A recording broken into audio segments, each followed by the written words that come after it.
इधर रायपुर में police commissioner ने पुलिस अधिकारियों की बैठक ली और शहर में सुरक्षा और कानून व्यवस्था को बेहतर बनाने का निर्देश भी दिया। उन्होंने चाकूबाजी, नशा और अड्डेबाजी पर नियंत्रण, विजिबल पुलिसिंग बढ़ाने और पैदल पेट्रोलिंग के साथ ही रात्रि गश्त को मजबूत करने पर जोर दिया है। इसके अलावा यातायात व्यवस्था को दुरुस्त रखने, चालान के नाम पर अनावश्यक परेशानियों से बचने के निर्देश भी दिए। रैली या फिर धरना या फिर कोई सामूहिक आयोजन करना हो, अब इसके लिए परमिशन लेना अनिवार्य होगा।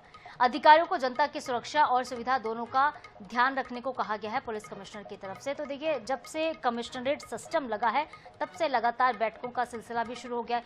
पुलिसिंग की एक नई तस्वीर राजधानी में देखने को मिल रही है। चाकूबाजी, बढ़ते अपराध, नशा, अड्डेबाजी पर नियंत्रण रखने का निर्देश पुलिस कमिश्नर की तरफ से दिया गया। रात्रि गश्त को और ज्यादा मजबूत करने को कहा गया, क्योंकि अधिकतर जो वारदातें होती हैं वो रात में ही हो रही हैं। चाहे हत्या की वारदात हो, चाहे कानून के उल्लंघन की बात हो, अड्डेबाजी लगातार देखने को मिल रही है। नशे का कारोबार बढ़ता जा रहा है, हत्या की वारदातें बढ़ती जा रही है और इनको लगाम लगाने के लिए, अब इनको कंट्रोल में करने के लिए ये महत्वपूर्ण बैठक हुई है। संवाददाता मोनिका दुबे इस खबर पर ज्यादा अपडेट के साथ हमारे साथ जुड़ गई हैं। मोनिका, महत्वपूर्ण बैठक हुई है और पुलिस कमिश्नरेट लागू होने के बाद ये बैठक में क्या कुछ निर्देश दिए गए हैं, क्या विचार विमर्श वहां पर हुआ, क्या एजेंडा पुलिस ने तैयार किया है, कैसे अपराध पर लगाम लगाई जाएगी? देखिए, पुलिस कमिश्नर द्वारा पुलिस अधिकारियों की जो एक महत्वपूर्ण बैठक है वो ली गई है और ये पहली बैठक है पुलिस कमिश्नर द्वारा जो उन्होंने जैसे ही कमान संभाला और एक बड़ी बैठक आहूत की गई।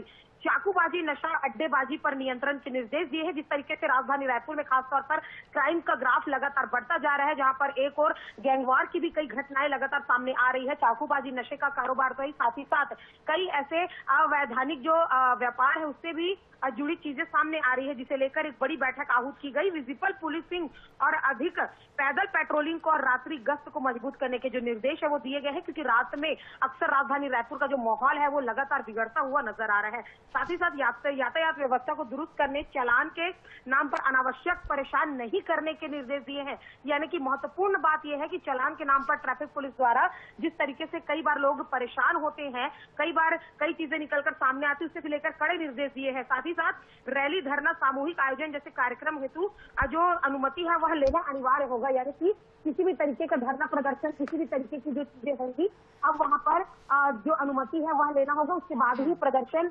आंदोलन, इस तरीके की चीजें की जा सकती है। तो कहीं ना कहीं एक बड़ी बैठक आहूत की गई है जिसमें पुलिस अधिकारियों को जो दिशा निर्देश है वो पुलिस कमिश्नर ने दिए हैं। बिल्कुल मोनिका, अब देखना होगा कि निर्देशों का पालन किस तरह से किया जाता है, धरातल पर कितना असर इसका दिखाई देता है और लॉ एंड ऑर्डर की स्थिति किस तरह से आगे नजर आती, कितनी मजबूत होती है, अपराधों पर कितना लगाम लगता है।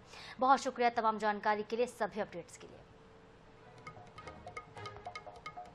तो एक महत्वपूर्ण बैठक जो कि पुलिस कमिश्नर की तरफ से ली गई है। रायपुर पुलिस कमिश्नर की पहली बैठक है। सामूहिक कार्यक्रम के लिए अनुमति लेना अनिवार्य होगा, धरना, रैली के लिए अनुमति लेना अनिवार्य होगा। पुलिस कमिश्नर की तरफ से चाकूबाजी, नशा, अपराध और अड्डेबाजी पर नियंत्रण करने के निर्देश दिए गए हैं। रात्रि गश्त को और ज्यादा मजबूत करने को कहा गया है। इसके अलावा ये भी कहा है कि आप लगातार अपराधियों पर नजर बनाए रखें, अगर वो नियंत्रण में रहेंगे तो अपराध को भी नियंत्रण में रखा जा सकेगा। खासतौर पर जो निगरानी शुदा बदमाश होते हैं उनकी मॉनिटरिंग करने को भी कहा गया है।